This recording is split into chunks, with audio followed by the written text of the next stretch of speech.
자, 그래서 오늘은 고린도전서를 할 건데요. 고린도는 코린토스라는 그 지역이에요. 그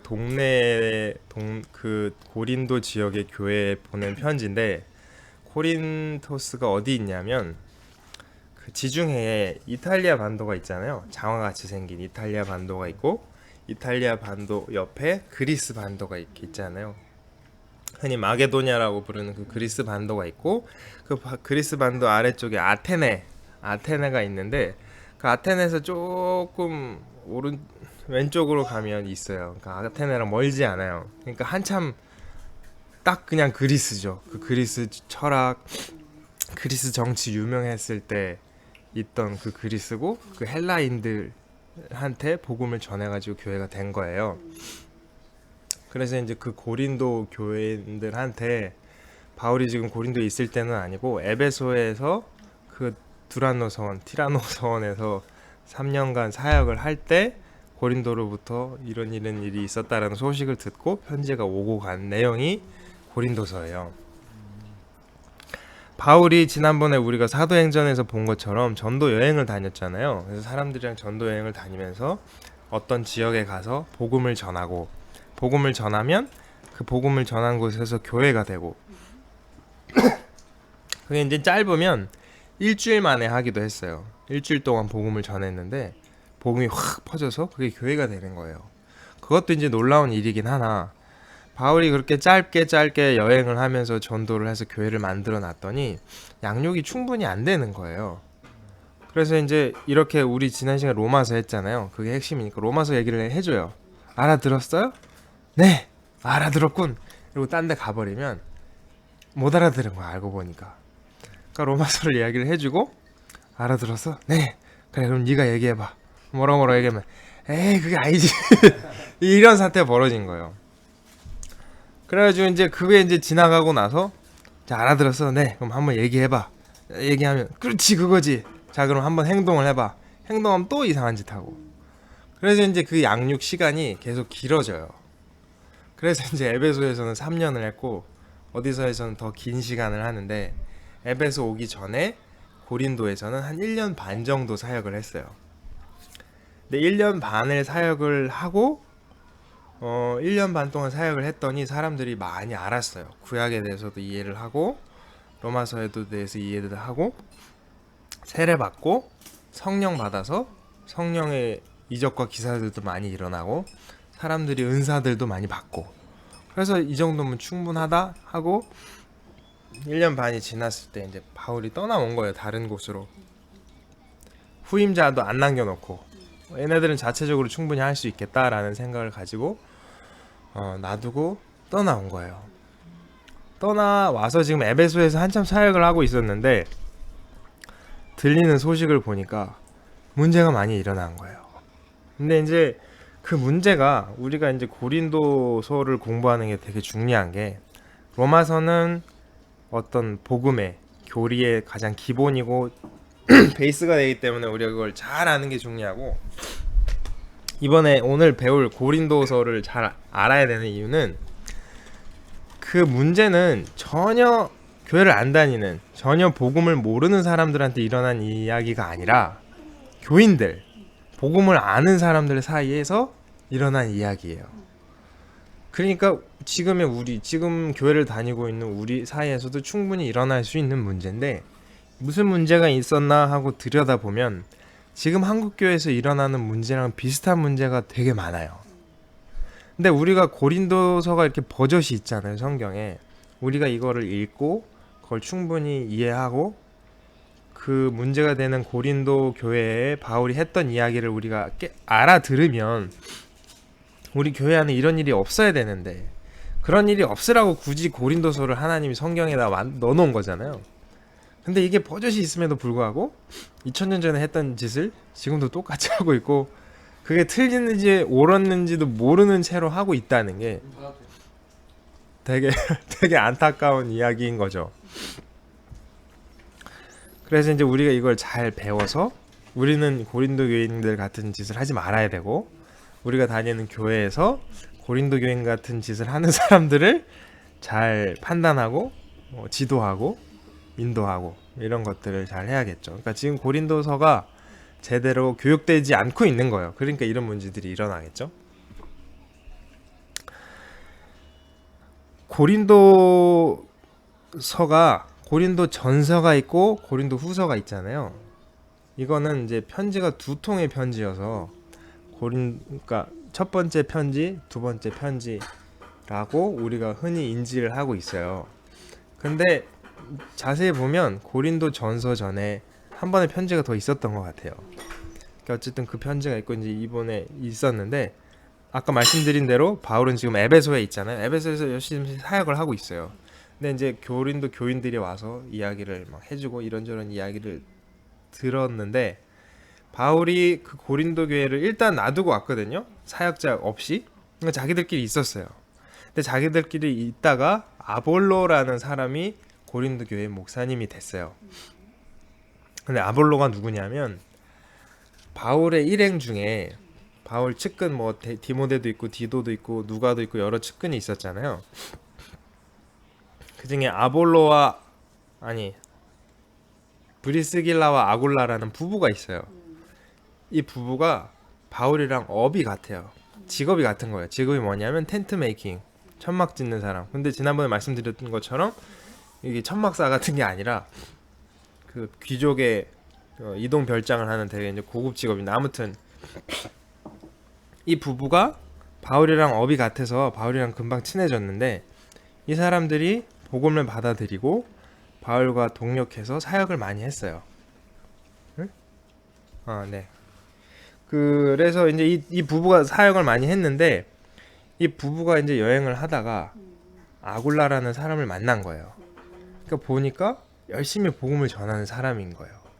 얘기를 해보니까 구약에 대해서 잘 알고 아주 논리도 뛰어나고 언변도 뛰어나고 외모도 출중하고 훌륭한 사람인 거예요. 근데 물어보니까 예수님에 대해서 잘 몰라. 접한 적이 없는 거예요.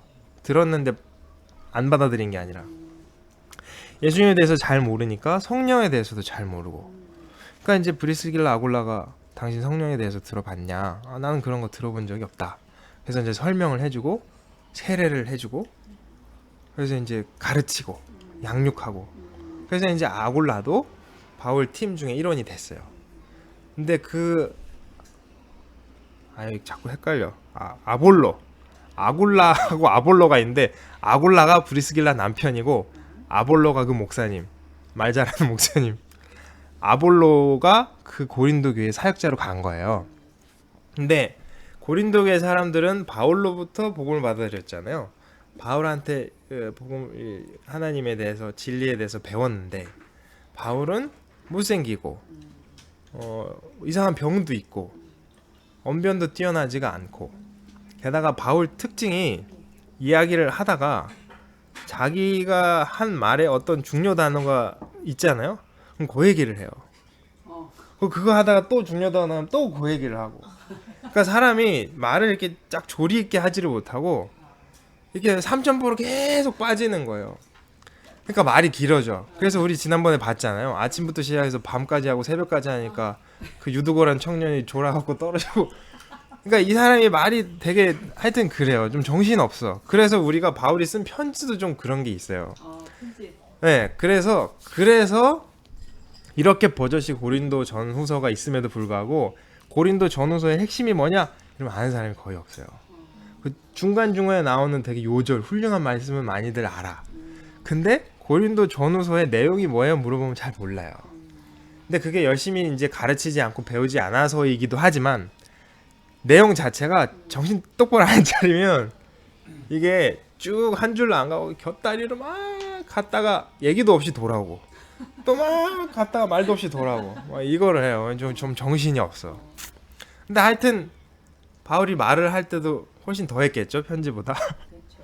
그러니까 이제 이 사람 말도 정신없이 하고 생긴 것도 이상하고 어디 아프고 이랬는데 이 아볼로라는 새 사역자가 왔는데 잘생기고 말도 잘하고 이 그리스 사람들이 중요하게 생각하는 웅변 이것도 하고 막 이러니까 이제 인기가 팍 올라간 거예요. 특히 아줌마들한테. 이 그리스 헬라인들은 그 일반적인 다른 나라의 다른 문화의 옛날하고 전혀 다르게 거의 지금 수준의 어떤 민주주의, 그다음에 평등 뭐 이런 것들이 발달했던 곳이었기 때문에 여건이 매우 신장돼 있었어요. 그래서 이제 여자들이 되게 힘이 있었는데, 그래서 왜 남자들 벗겨놓고 여자들이 즐기고 이런 문화였잖아요. 자기들은 여신처럼 온데 다 싸고 다니고, 남자들은 팬티 밟고 전쟁하러 가고. 물론 이제 그게 그렇지 않다라고 하는 쪽도 있는데 뭐 아무튼 근데 그 시대 그림 보면 심지어 팬티도 안 입고 투구만 쓰고 전쟁하잖아요. 투구랑 장화만 신고 전쟁을 해요. 도대체 뭔 생각으로 그랬는지.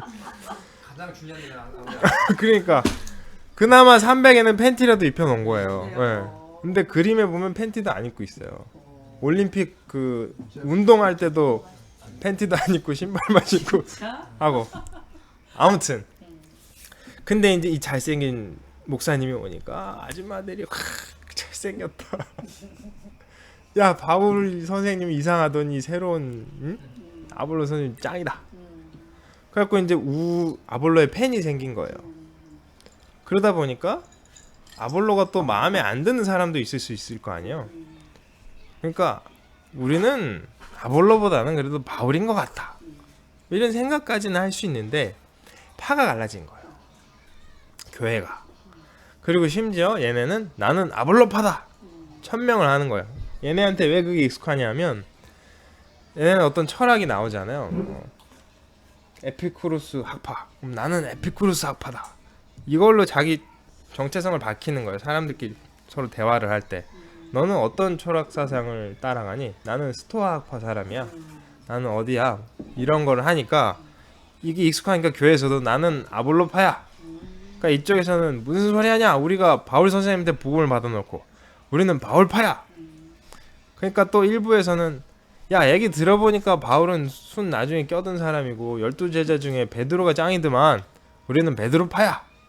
그러니까 이제 이쪽에서 또 똑똑한 사람들은 뭔 사람들의 파를 하냐, 우리는 예수파야. 이러고 파가 갈라진 거예요. 파가 갈라지다 보니까 파끼리 파벌 전쟁을 하는 거예요. 네.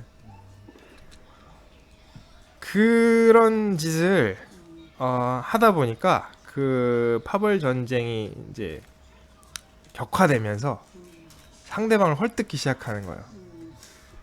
그래서 이제 아볼로파는 바울 그거 사도도 아니라고, 얘기 들어보니까 12제도 아니더만, 예수님 본 적도 없더만, 지 혼자 지가 사도라고 자칭 사도더만. 그리고 말이야, 그렇게 하나님을 잘 섬기는 사람이면 사람이 멀쩡해야지, 아파갖고 이러고 이게 뭐냐고, 그게 성령이 임한 사람이냐고, 성령이 임한 사람이 그럴 수가 있냐고. 게다가 심지어 지난번에 우리한테 온다 그러더니 안 왔거든요. 간다 그래놓고 못 갔어.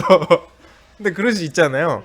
근데 이 사람들한테 바울은 되게 저기한 사람이고, 저 사람은 모든 하나님과 교제하면서 하나님의 뜻과 인도하심대로 사는 사람일 거라고 생각하고 있는데, 언제 갔게 했는데 하나님이 가라고 시켰나 보다. 근데 안 왔잖아요. 안 오셨어요. 무슨 일이 있어서 못 갔어. 뭐야, 하나님의 인도하심 받은 사람 아니네, 그거 가짜라고. 그게 말이 되냐고. 그러니까 이제 또 이쪽 바울파에서는 아볼로는 그러니까 여러 은사 중에 지식의 은사, 언변의 은사, 외모의 은사, 이런 걸 받은 사람이에요. 그러다 보니까 막 사람 고치고 막 방언하고 예언하고 이런 거는 안 받은 거예요. 그건 안 받은 거예요, 못 받은 게 아니라. 근데 이쪽 파에서는 그거 못 받았다고, 저 성령도 없는 놈이라고, 방언도 못하고 이러면서 심지어 아볼로가 올라가고 설교를 시작하면 방언하는 여자들이 앞에 갖고 방언으로 막 떠들고. 그러니까 아볼로가 조용히 하라 그러면 너는 방언도 못 받아가지고 왜 방언으로 막 떠들고 이러니까 아볼로가 너무 힘든 거예요. 네. 그리고 이제 또 그 베드로의 이름이 게바거든요. 그 게바파에서는 또 뭐라 그러고 예수파에서는 또 뭐라 그러고 막 엉망진창이 된 거예요. 그리고 아볼로가 그걸 견디다 못해 나 안 해. 그리고 사표를 쓰고 이 바울이 있는 에베소로 도망온 거예요. 그래가지고 이제 아볼로한테 얘기를 들어보니까 기가 막히잖아요, 바울이. 게다가 이제 거기까지만 해도 괜찮았어. 왜냐하면 아볼로를 공격하던 사람은 베드로 바울파잖아요. 바울파니까 이 사람들이 바울에 대한 욕을 안 했어. 바울이 잘났고 너가 못났다 이 얘기를 했고, 아볼로가 그거에 상처를 받아서 그거에 대한 얘기를 했으니까, 야 내가 걔네를 그렇게 안 가르쳤는데 걔네가 너한테 그랬단 말이야, 아 이 못난 놈들, 이러고 있었는데 아볼로가 도망을 오니까 그 교회 집사님 몇 분이 아볼로를 데리러 왔어요. 목사님 죄송합니다, 목사님 이해하셔야죠. 우리 동네 아줌마들이 그랬지만 이해하시고 오세요. 아 그냥 오세요. 이러고 이제 집사님 몇 분이 목사님을 다시 데리고 가려고 왔거든요. 근데 그 사람들한테 얘기를 들어본 거예요. 바울이 또 아볼로 얘기만 들을 수가 없으니까 그 얘기를 들어봤더니 이제 아볼로파가 한 만행도 나오는데, 아볼로파의 만행에는 대부분 바울 욕이 있는 거예요. 그거 사도도 아니고 병도 못 고치고 온다 그랬는데 못 오고 말도 못 하고 그 말을 말이야 쓸데없이 간단하게 아볼로 선생님은 딱 1시간에 하는데 이거 아침부터 밤까지 하고 사람들 졸고 넘어지고 못 하는 거냐고. 그러니까 이제 바울이 막 기가 막힌 거예요. 그래가지고 이제 그거에 대한 얘기들이 쭉쭉쭉쭉쭉 나오는데, 일단 그 분쟁, 파벌 이런 거에 대해서는 얘기를 하면서 그런 것들이 결국 지혜나 문벌이나 능력, 누가 잘났다 이런 걸로 파벌이 생기잖아요. 내가 생각할 때는 아볼로가 잘난 것 같아. 그럼 이제 아볼로파가 되고, 내가 생각할 때는 바울이 잘난 것 같아. 그럼 이제 바울파가 되고. 그럼 이제 그런 거가 되니까 니네 그렇게 문벌 뭐 이런 거 따지냐고. 세상에 그런 거 잘난 사람이 얼마나 있냐고. 그거 잘나봐야 다 쓸데없는 거라고. 그래서 우리 그리스도는 문벌과 능력과 지혜로 너희한테 복음을 전하지 않고 십자가가 정말 미련한 걸로 전하는 거라고. 십자가가 얼마나 미련하냐고. 그 사람 가가지고 가서 죽고 뭐 하는 짓이냐고. 그런 미련한 거 안에 참 지혜가 들어있는 거라고. 그러니까 그 이 파벌 그런 거 하지마, 나쁜 거야, 싸우면 안 돼, 이런 측면이 아니라 누군가를 쫓아가서 누구의 파가 되겠다는 것 자체가 그 세상적인 가치관을 쫓아간 거라는 얘기를 하는 거예요. 그래서 파벌은 영을 쫓아가면 파벌이라는 게 존재하지 않는데, 우리 로마서 할 때 6 쫓아가고 0 쫓아가고 이거 했었잖아요. 6을 쫓아서 파벌이 생긴다는 거예요. 근데 한국 교회도 수많은 교단이 있잖아요. 사실은 우리 다 한 교회거든요. 하나님을 믿는 한 한국 교회인데 감리교 있고 예수교 있고 장로 있고 이렇게 하더니, 거기까지는 뭐 아예 애시당초 선교사가 따로 들어왔으니까 그렇다 손 쳐도 그 안에서 또 뭐 갈라지고. 근데 갈라지고 나니까 안 합치잖아요. 그리고 제가 대학교 때 기가 막힌 걸 봤는데, 저희 동네에 초등학교가 있었어요. 근데 초등학교랑 비슷한 가까운 거리에 교회가 두 교회, 하나는 성결교고 하나는 장로교 교회였는데, 가까우니까 이제 많은 분들이 전도하러 오시잖아요. 그러니까 초등학교 앞에서 막 전도지 나눠주고 애들한테 사탕 나눠주고 우리 교회 와라 뭐 이런 걸, 특히 이제 여름 성경학교 시즌이 되면 그런 걸 하는데, 지금 두 교회에서 같이 하다 보니까 사람들이 싸우는 거예요. 우리 교회 오라고. 이쪽 사람이 사탕이 2개 주니까 이쪽 사람 사탕 10개 주고, 그러면 이쪽 사람들이 초콜릿 주고 이러면서 서로 경쟁이 돼가지고, 아 저 교회 가지 말고 우리 교회 가라. 근데 사실은 다 하나의 교회고 하나의 하나님 믿고 하나의 예수님 믿는 건데 그렇게 싸우는 거예요. 근데 그렇게 싸우는 이유는 저기보다 우리가 낫다 이런 생각을 하잖아요. 그래서 이제 특히 강남을 가면 예수 믿는다고 하면 어느 교회 다녀요?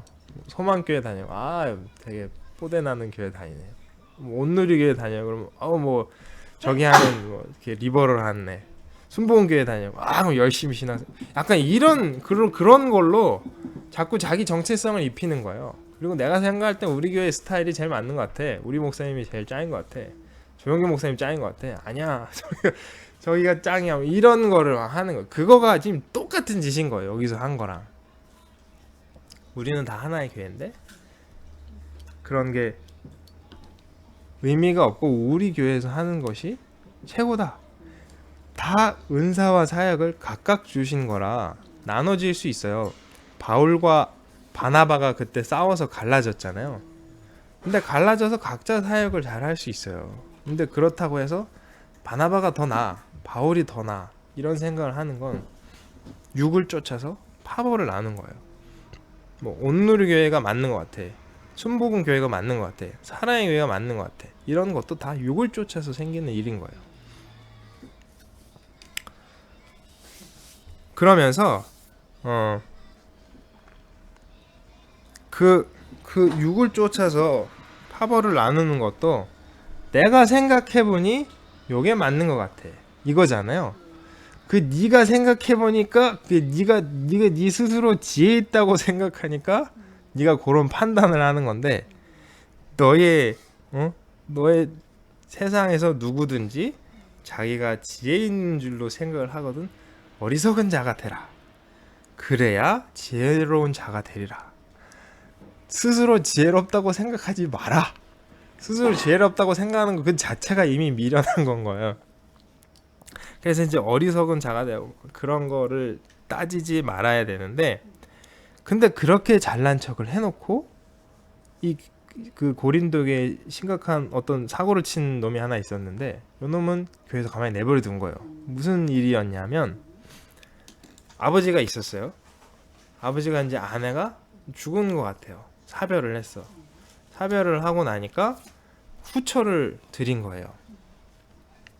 근데 이 아버지한테 아들이 있어요. 새엄마잖아요. 새엄마가 오셨어. 근데 이 새엄마가 되게 젊었나 봐요. 그리고 아버지가 돌아가신 거예요. 아버지가 돌아가시자 이 아들이 새엄마랑 사는 거예요. 그런 사건이 이 안에 있었는데, 아마 그 시대에 많이들 있었나 봐요. 그런 어떤 민주주의, 평화, 뭐 평등 이런 거 하면 꼭 성적으로 타락을 하거든요, 문화가. 그러니까 아마 그 시절에 그런 것들이 많이 있었던 것 같아서 고린도 교인들도 크게 뭐 그거에 대해서 뭐라고 하지 않았나 봐요. 근데 이제 그 얘기를 바울이 듣고, 그런 놈을 놔두면 어떡하냐고. 니네가 온갖 잘난 척은 다 해놓고 교회가 그런 놈을 하나 판단하지 못하면 어떡하냐고. 그런 놈은 쫓아내야 된다고. 7위, 제가 지난번에 7위를 말씀드렸잖아요. 그러니까 걔가 그런 짓을 해. 그러면 한 사람이 갖고 너 이러면 안 된다. 말 안 들으면 여러 사람이 가서 너 이러면 안 된다. 그리고 말 안 들으면 교회에 불러가지고 그러지 말아라. 그래도 말을 안 들으면 성부와 성자와 성령의 이름으로 너를 사탄에게 내어주노니 너는 교회에서 나가라. 그럼 이제 얘는 교회 못 와요. 그럼 나가면 얼마 안 돼서 죽어요, 대부분. 그렇게 잘라내라는 거예요. 근데 그거 왜 잘라내야 되냐면, 이 나쁜 놈 죽여! 이런 얘기가 아니라, 예수님도 예전에 누룩 얘기를 한 적이 있었는데, 이스트, 이만한 밀가루에 누룩 요만큼 넣으면 이 큰 밀가루가 다 부풀어 나잖아요. 그것처럼 우리 교회 안에, 그리고 우리 한 사람 안에 나쁜 게 하나 이렇게 있는데, 그걸 몰랐으면 몰라도 아는데 그거를 용납하고 놔두면 그게 누룩이 돼가지고 온 교회에 악영향을 끼치고, 그게 크게 온 통째로 다 잘못될 수 있기 때문에 뭐 하나 썩은 게 있으면 얼른 도려내라는 거예요, 수술을 해서. 근데 그놈을 그렇게 쫓아내면 죽는다 그랬잖아요. 지옥 가지 않아요. 천국 가기로 된 사람은 계속 나쁜 짓 해서 더 혼날 거 많이 들고 천국 가지 말고, 못된 짓 그냥 고만하고 빨리 죽여가지고 죄를 그나마 덜 짓고 빨리 천국 가게 하기 위해서 그렇게 하는 거거든요. 그러니까 예수 안 믿어서 지옥 가, 이거랑 달라요. 물론 이제 그 짓을 한 아들이 제대로 복음을 받아들이고 예수님을 영접했을 때 이야기지만, 근데 영접을 하고도 그런 나쁜 짓을 할 수가 있거든요. 그러니까 그런 사람을 빨리 쫓아내서 빨리 죽여버리는 거예요. 직접 죽이는 건 아니지만, 그래야 죄를 그나마 덜 짓고 빨리 천국 갈 수 있으니까. 아무튼 그래서 이제 교회 안에 이상한 게 있으면 잘라내야 돼요. 그거를 이제 뭐 교회는 사랑이야, 예수님은 모든 죄인을 받아주셨어, 그러면서 죄 짓고 전혀 그거에 대해서 가책 안 느끼는 거를 가만히 내버려 두면 안 되는 거예요. 그래서 그런 놈은 잘라내고, 그런 놈은 지목해가지고 도무지 사귀지도 말고 함께 먹지도 말라. 이런 것 때문에 이제 저희가 여러 번 말씀드린 이제 그런 내용들이 있는 거예요. 딱 보고 악해, 이거는 각이 안 나와, 그러면 아예 가까이 하지 말아야 돼요. 그거를 어설프게 막 안아주고 이러지 말고 함께 먹지도 말라. 그리고 또 하나는 고발 문제가 있었어요. 이 얘기를 들어보니까 온 교인들이 서로 고발하고 난리가 난 거예요. 바로 이것들이 이러고 이제 얘기를 했는데, 그거는 우리의 지금 고발이랑 좀 다르게 그 그리스 사람들은 민주주의, 뭐 평화 이걸 하다 보니까 그 고발, 그러니까 그 재판하는 문화가 매우 자연스럽게 있었어요. 그래서 길을 가다가 친구랑 둘이서 길을 가는데 막 뭔가 문제가 생겨. 야, 우리 재판 받자. 그러면 그 온 길에 있어요. 똑똑똑 재판장님 계세요? 그러면 이제 나와. 무슨 일이에요? 아, 우리 재판 좀 하려고요. 그래, 오케이, 들어보자. 아주 에이 네가 맞네, 떡떡떡, 이런 거를 매우 자연스럽고 편안하게 하는 그런 분위기였어요. 그러다 보니까 온 교인들끼리도 서로 고발하고 난리가 난 거예요. 근데 바울은 문하고 자시고 뭐고, 그 외인, 교회 외인 사람이랑은 뭐 문제가 생기면 재판을 할 수도 있겠죠. 근데 교인들끼리 뭐 하는 짓이냐고. 차라리 이거 뭐 좀 손해볼 거 있으면 손해보고 말지, 교인을 서로 고발해가지고 교회에서 그것도 판단 못해갖고 바깥 사람 그 재판장한테 가가지고 누가 옳으냐 판단받고 니네가 진리를 모르는 것들이냐고, 그런 짓 하지 말라고, 요런 내용이 있었죠. 근데 지금도 교회에서 고발까지는 아니지만 서로 앙금이 생겨갖고 내가 잘했네 이런 문제가 되게 많이 있어요. 그런 내용들을 교회에서 정리하지 않는 거예요. 그런 거를 판단을 해줘야 되거든요, 교인이면. 그래서 이거를 정리를 해줘야 되는데 그런 부분을 정리하지 않으니까 계속 그런 상처를 안고 가거나, 내지는 그러다가 정말 싸우거나, 아니면 교인들끼리 정말 재판까지 가거나. 그리고 또 한 가지 문제는 결혼을 가지고 결혼을 하는 게 옳다, 하는 게 옳지 않다, 파가 나뉜 거예요. 왜냐하면 간단한 예로 신부님들 결혼 안 하잖아요. 뭐 그런 것도 그쪽은 이제 제대로 사역을 하려면 결혼을 하지 말아야 된다 파인 거고, 우리 개신교는 목사님들도 결혼하시잖아요. 그럼 결혼해야 된다 파인 거예요, 말하자면. 그게 또 그런 식으로 또 나뉠 수 있구나. 그렇죠. 고린도 교회에서 그때부터 벌써 그 문제가 있었어요. 그래서 이제 결혼을 안 해야 하는 게 옳다 파는 바울도 결혼을 안 하고, 그리고 그 전에 바울이 무슨 얘기를 할 때 결혼 안 하는 게 좋다 이런 얘기를 얼핏 한 적이 있거든요. 그 얘기를 가지고 이거 봐라, 제대로 하나님 섬기려면 결혼 안 하는 게 옳다, 뭔지 이렇게 파벌이 갈린 거예요.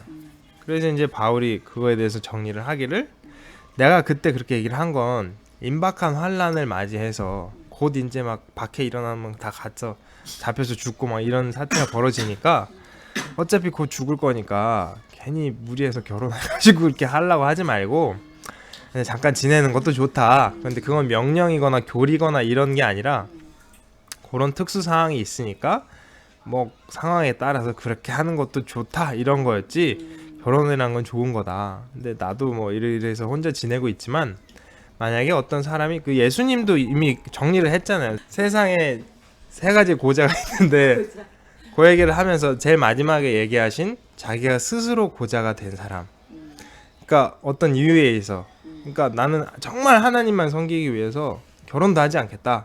결혼하면 내가 와이프한테 신경 쓰게 되고 자녀들한테 신경 쓰니까 근데 진짜 하나님 한 분에게만 집중하기 위해서 결혼을 하지 않겠다라고 생각하는 사람이 있을 수 있다는 거예요.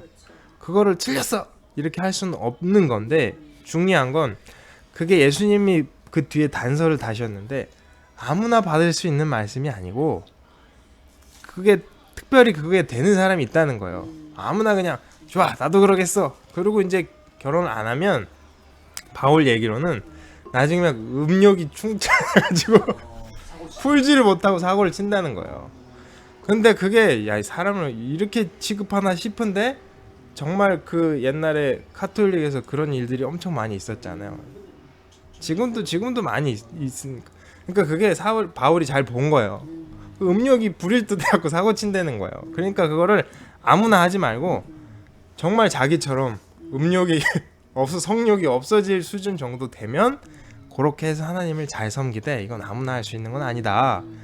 그냥 그 음욕이 부릴 듯 하지 말고 얼른 시집장가 가서 잘 살으라, 요런 얘기를 한 거죠. 그게 정리가 됐는데 신부님이 계신 거잖아요.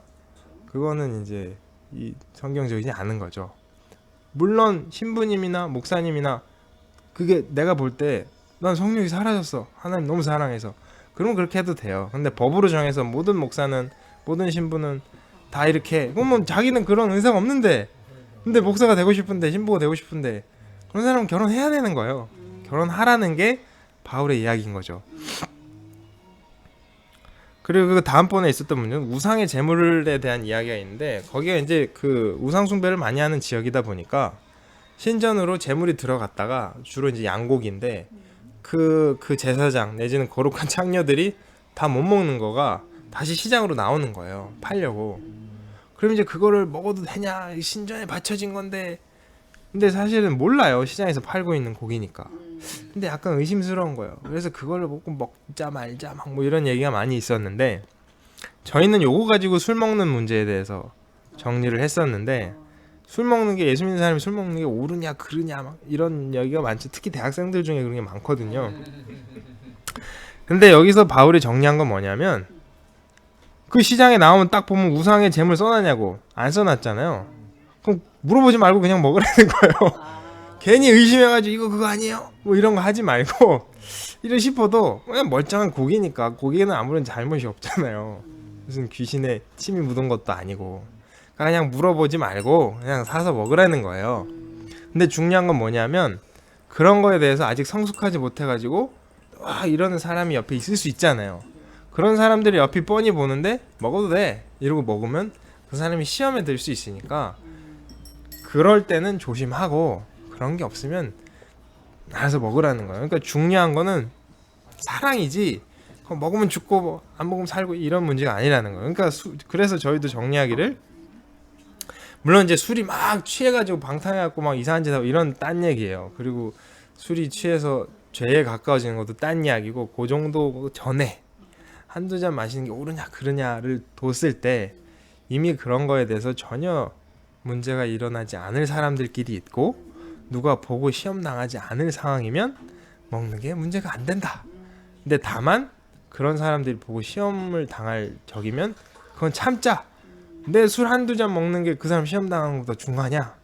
이거 고기 하나 사 먹는 게 그 사람 시험 당하는 것보다 중하냐? 이런 거예요. 그러니까 그런 컨셉이 확실하게 잡혀 있으면 그런 걸로부터 자유해진다. 이런 얘기인 거죠. 그리고 그 다음에 있었던 문제는, 그래서 이제 이 바울이 어느 동네에 사역을 하러 가잖아요. 그 교회에서 사역을 하면 그 교인들이 헌금을 하잖아요. 그러면 그 헌금 중에 얼마를 사례비로 드리잖아요. 지금도 대부분의 교회가 그런 식이고. 근데 바울은 그건 아무런 문제가 안 된다는 거예요. 당연하다는 거예요. 사역하는 사람이 사례비를 받는 건 당연한 거예요. 그 양치는 사람이 배가 고파서 양젓 짜가지고 양 우유 먹는 거는 당연하다는 거예요. 그걸 뭘 양을 잡아가지고 막 잡아먹고 이런 건 딴 얘기지만, 그거를 사례비를 받는 건 정당해요. 근데 바울은 그것조차 약간 그 문제가 있을까봐 안 받았어요. 안 받고 자기가 돈 벌었어. 자기가 사역비를 다 감당한 거예요. 심지어 자기 팀들도 다 자기가 번 돈으로 다 먹이지, 절대 어느 교회 사역하러 가서 그 교회 교인들한테 사례비를 안 받았어요. 그리고 오히려 딴 그거를 마무리를 하고 다음 지역으로 옮겨가면 이 교회에서 도움을 받기는 했어요. 근데 자기가 지금 사역하고 있는 그 교회 교인들한테는 사례비를 안 받은 거예요. 받아도 충분히 괜찮지만 뭐 만에 하나 어떤 좀 그런 거라도 있을까봐 그랬는데, 이것들이 그걸 보고 지가 사도가 안 하니까 사례비도 못 받지, 지가 목사가 하니까 사례비 없지, 이런 소리를 한 거예요. 그래서 내가 니네를 이거를 하기 위해서 내가 얼마나 열심히 일해가지고 내가 저거를 하고 했는데 그걸 가지고 이것들아. 그리고 이제 아내 저거 봐, 저 이렇게 못생기니까 여자가 안 붙어갖고 혼자 다니는 거지. 베드로는 와이프랑 같이 다녔거든요. 와 이거 베드로는 멋있고 남자답고, 응? 말도 멋있게 하고, 그러니까 이제 인기가 좋아가지고 와이프랑 결혼해서 같이 다니는데 저렇게 생긴 사람한테 누가 시집가겠냐고 이런 소리를 한 거예요. 베드로는 와이프랑 같이 다녔거든요. 내가 와이프랑 같이 못 다녀서 그런 줄 알아? 내가 여자가 없는 줄 알아? 정말? 나는 말이야. 집에 사귈 수 있어. 나는 하나님 앞에 온전히 저기를 하기 위해서 안 다니는 거야. 이제 이런 얘기를 했는데, 그래서 사람들이 바울이 옛날에 결혼을 했다가 이혼한 것 같다 라고 주장하는 사람들도 있고, 아니다, 얘는 총각이다 주장하는 사람도 있는데 뭐 정확하게 알 수는 없으나, 어쨌든 이 사람들이, 그러니까 바울은 정말 이 교인들을 사랑하고 교인들이 잘 되게 하기 위해서 교인들한테 하나의 짐도 안 지우고 흠없고 티 없는 사역을 위해서 했던 노력들을 몽땅 다 하나하나 잡아갖고, 저게 이러니까 저러지. 그러니까 사람이 아무리 바르게 해도 삐딱한 눈으로 보고 삐딱하게 후벼파면 뭐든지 그게 잡히는 거예요. 여자분들이 머리에 뭐 이렇게 쓰잖아요, 흰색. 그거에 대한 문제가 있었어요. 그래서 이걸 뭐더러 써야 되냐, 써야 된다 말아야 된다 이런. 네, 그런 게 있었는데 바울은 뭐라고 정리해? 그러니까 지금이랑은 달라요. 지금이랑은 다른 얘기인데, 바울이 정리한 바는 여자의 머리는 남자고 남자의 머리는 그리스도고, 남자가 그리스도가 없는 것처럼 지멋대로 행동하면 부끄러운 거고, 여자가 남편 없는 것처럼 머리 훌떡 까고 다니면 부끄러운 거다. 뭐 이런 얘기를 했는데, 그건 이제 그때 당시 문화에 관련된 이야기인 것 같고, 그것 때문에 이제 지금 어쨌든 성당은 그걸 그대로 이어서 아직까지 그러고 있는 거고, 우리는 이제 그러지 않는 거죠. 그리고 이제 예찬이라는 게 있었는데, 그 교회에서 되게 중요한 게 말씀을 교육하고 먹을 걸 같이 나누고, 이게 되게 중요한 내용이거든요. 그래서 이제 우리도 지금 아침을 같이 먹고 진행을 하잖아요. 그때 당시도 그게 있었어요. 근데 이제 교회에 부자도 있고 가난한 사람도 있다 보니까, 가난한 사람은 뭐를 이제 가져오기가 좀 힘들고, 부자들은 이제 되게 부자고 이제 자기 집에 하인들 시켜갖고 음식들 가져오고 이런 거를 해서 잘 나눠 먹었는데, 그게 이제 하루 이틀은 괜찮은데 이게 시간이 계속 지속이 되니까, 부자들은 뭐 워낙 부자니까 그거 갖고 오는 게 전혀 부담이 안 돼요. 근데 가난한 사람들은 맨날 얻어먹기만 하는 게 힘든 거예요. 그러니까 이제 예배 끝나고 나면 저 무슨 일이 있었어요 이러고 이제 그냥 가는 거예요, 안 먹고. 근데 이제 교인이 뭐 예를 들어서 100명인분을 부자들이 준비를 해왔는데 가난한 사람들 50명이 빠져버리면 이 나머지 50명에서 100인분을 먹는 거잖아요. 먹다 보면 그때 사람들 이제 포도주 이런 걸 같이 먹으니까 이제 자기가 원래 먹을 거 2배를 먹으니까 취하는 거예요. 교회에서 취해가지고 이제 멀게 가지고 은혜 받았다고 이러고. 그러니까 이제 바울이 보면 기가 막힌 거예요. 이것들아, 니네가 먹을 거 갖고 가는 사람들을 그렇게 하면 되겠냐고. 가난한 사람들은 못 먹고 지들은 취해가지고 술 먹을 데가 없었고 교회 와서 술 먹고 취하냐고 막 지금 혼을 내는 거죠. 그러면서 이제 예찬식, 예수님이 원래 성찬식 한 거에 대한 뭐 얘기들도 해주고, 뭐 그렇게 해서 니네가 그렇게 물질 가지고 먹을 것 가지고 가난한 사람들을 힘들게 하면 안 된다. 먹고 싶으면 많이 먹고 싶고 술 먹고 싶으면 집에 가서 먹어라. 이제 이런 얘기를 하면서 그 다음에 이제 제일 이제 중요한 은사 얘기를 해요. 네. 은사 얘기를 하는데, 바울은 딱 시작하고 가는 게 은사의 핵심은 유익이에요. 유익. 교회에 유익을 주는 거. 여러 은사를 받을 수도 있고 뭐 이상한 걸 할 수도 있는데, 그 능력과 재능을 가지고 교회 유익이 안 되는 방향으로 쓰면 그건 은사가 아닌 거예요. 잘못된 거고, 모든 걸 하더라도 사랑으로 해야 되고 모든 건 교회에 유익이 되는 방향으로 해야 되는데, 그래서 근데 이제 이 교회에 크게 문제가 됐던 건 방언의 은사였거든요. 그 아볼로 설교할 때 가가지고 방언으로 여자들 떠들고, 그러니까 아볼로 쫓겨나고 이런 일이 벌어졌으니까 방언에 대한 얘기를 하기 전에 바울은 그래 애시당초 예언의 은사를 사모해라. 그 이제 방언이 문제가 되다 보니까 방언부터 얘기를 하지 않고 이제 예언 같은 얘기를 하는 거예요. 그래서 교회 유익이 되는 얘기를 해야 된다. 그러면서 각종 은사와 각종 방언에 대한 이야기를 하면서 사랑에 대한 얘기를 해요. 고린도전서 13장이 사랑장이라고 되게 유명한데, 그러니까 핵심은 사랑이라는 거예요. 뭘 하든지 간에. 근데 사랑이 뭔가요? 물어보면 뭐 심쿵하는 거예요, 두근두근 하는 거예요, 숨길 수 없는 거, 이런 얘기를 할 수 있지만, 그런 건 어려운 이야기지만 사탄이 만들어낸 사랑에 대한 이미지예요. 성경에서 얘기하는 사랑이 뭐냐면 사랑은 오래 참고. 전혀 다른 이야기죠. 왜 오래 참아야 되냐면 참을 일이 있는 거예요. 우리가 흔히 알고 있는 사랑은 참는 게 아니잖아요. 가슴에서 푹 쏟아나는 걸로 쏟아붓고 막 이것대로 하는 거지. 근데 사랑은 오래 참고. 왜 오래 참는 거냐면 참을 일이 있으니까. 사랑은 온유하며. 왜 온유해야 되면 화날 일이 있으니까. 사랑은 시기하지 아니하며. 왜냐하면 시기할 일이 있으니까. 사랑은 성내지 아니하며. 성낼 일이 있으니까. 그러니까 오래 참아야 될 것 같고 시기할 일이 생기고 성낼 일이 생기고 이게 사랑인 거예요. 근데 우리가 전혀 사랑은 뭔가 전혀 이런 노력과 열심 필요 없이 뭔가 가슴속에서 확 우러나는 걸 그냥 그대로 따라하면 되는 게 사랑이라고 착각하고 있잖아요. 근데 사랑은 그런 게 아니라는 거예요. 그래서 이제 그런 마음으로 해야 되는데 그런 얘기를 해놓고 방언에 대한 이야기를 하는데 우리가 우리 교회에서도 방언에 대한 게 이슈가 되고 있으니까 방언을 바울이 정확하게 뭐라고 얘기를 하는지 제가 읽어볼게요. 사랑을 추구하며, 이게 제일 중요하다 그랬잖아요. 항상 사랑을 추구하며 신령한 것들을 사모하되 특별히 예언을 하려고 하라. 왜 예언을 하라고 하냐면 교회의 덕이 되니까.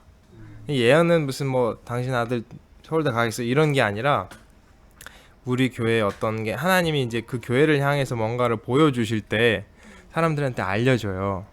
그래서 이제 그걸 하면 교회가 예비할 수가 있는 거예요. 근데 그거에 지금은 잘 안 일어나요. 왜냐하면 그 시대에 그게 필요했던 이유는 성경책이 없었어요. 신약이.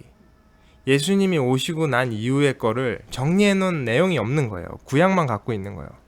그러니까 그거를 정확하게 해석해서 어떻게 행동을 해야 될지 몰랐기 때문에 하나님께서 특히 이제 그 로마로부터 그런 탄압들이 일어나는 시대였기 때문에 많은 예언하는 사람들이 있었어요. 바른 예언을 하는 사람들이. 그래서 이제 그 예언을 하는 사람들을 통해서 성도들이 흩어지기도 하고 모이기도 하고 열심히 모여서 기도하기도 하고 대응하기도 하고 했는데 지금은 그런 일이 거의 없어요. 왜냐하면 우리한테는 성경이 있기 때문에. 그리고 이 방언을 말하는 자는 사람에게 하지 아니하고 하나님께 하나니 이는 알아듣는 자가 없고 영으로 비밀을 말함이라. 방언은 사람들이 못 알아들어요. 하나님께 하는 얘기래요. 영으로 비밀을 말한대요. 그러나 예언하는 자는 사람에게 말하여 덕을 세우며 권면하여 위로하는 것이요 방언을 말하는 자는 자기의 덕을 세우고 예언하는 자는 교회의 덕을 세우나니 나는 너희가 다 방언 말하기를 원하나 특별히 예언하기를 원하노라. 만일 방언을 말하는 자가 통역하여 교회의 덕을 세우지 아니하면 예언하는 자만 못하느니라. 방언을 해요. 방언은 못 알아듣잖아요. 근데 방언을 통역하는 은사가 또 따로 있어요. 그러니까 방언을 하는 건 방언의 통역 은사를 받지 않으면 자기도 몰라요. 자기가 뭐라고 하는지. 근데 이제 그 은사를 받은 사람이 옆에서 방언하는 걸 들어보면 이 사람이 뭐라고 얘기를 한다. 그러니까 이 사람이 영이 하나님한테 직접 얘기를 하는 거를 듣고 뭐라고 하는 거를 이제 통역을 하는 거예요. 그러면 이제 교인들이 듣고 요런 얘기들이 있구나. 그걸 이제 아는 거죠. 근데 이제 그 통역하는 사람이 없으면 누가 와서 교회에서 막 뭐라고 떠들면 지도 모르고 주변 사람도 모르고 그냥 떠드는 소리가 되는 거예요. 그러므로 방언을 말하는 자는 통역하기를 기도할지니 내가 만일 방언으로 기도하면 나의 영이 기도하거니와 나의 마음은 열매를 맺지 못하니라. 이게 무슨 말이냐면 내가 방언으로 기도를 해요. 근데 내가 통역의 은사가 없어. 그럼 저의 영이 뭐라고 방언으로 기도를 하는데 제 마음은 제 생각은 그걸 못 알아듣으니까 그냥 멍해지는 거예요. 그 열매가 없는 거죠. 그러면 내가 어떻게 할까? 내가 영어로 기도하고 또 마음으로 기도하면 내가 영어로 찬송하고 또 마음으로 찬송하라. 요게 있는데 바울은 자기가 영어로도 기도하고 마음으로도 기도를 한대요. 근데 그게 뭔지 모르겠어요. 문이 열리고 아무튼 그게 바울은 가능했던 것 같은데 영으로 기도하는 그 왜 우리도 영으로 예배를 드리자, 영으로 찬송을 하자라고 얘기를 하는데 이 시대 사람들은 다 알았는데 우리만 모르는 건지 아니면 하여튼 모르는 건지 뭔지 저도 고민을 많이 해봤는데 찾아보기도 하고 뭔 소리인지 정확하게 모르겠어요. 근데 아무튼 그게 이제 구분이 될 수 있다는 거죠. 지금 요 바울이 하는 얘기에 의하면. 그리고 내가 모든 사람들보다 방언을 더 말함으로 하나님께 감사하느니라. 그러니까 바울도 방언을 많이 했나 봐요. 그리고 앞에 보면 방언도 한 가지 방언만 있는 게 아니라 각종 방언이 있대요. 그러니까 바울은 여러 가지 방언을 할 수 있었나 봐요. 근데 자기가 이렇게 다양한 방언을 하는 게 참 감사하대요. 뭔가 뭔지 모르겠지만 어떤 유익이 있겠죠? 그런 유익이 있으니까 그거가 참 감사한데, 그러나 교회에서 내가 남을 가르치기 위해서 깨달은 마음으로 5마디 말을 하는 것이 1만 마디 방언으로 말하는 것보다 나으니라. 그러니까 방언이 유익하고 방언이 내가 받은 게 참 감사한데, 내가 가가지고 내 방언 못 알아듣는 사람들한테 방언으로 막 떠들어봐야 이 사람들은 아무런 유익이 없잖아요. 그러니까 그것보다는 차라리 5마디 말, 지혜로운 말 하는 게 이 사람한테 훨씬 유익이 있으니까.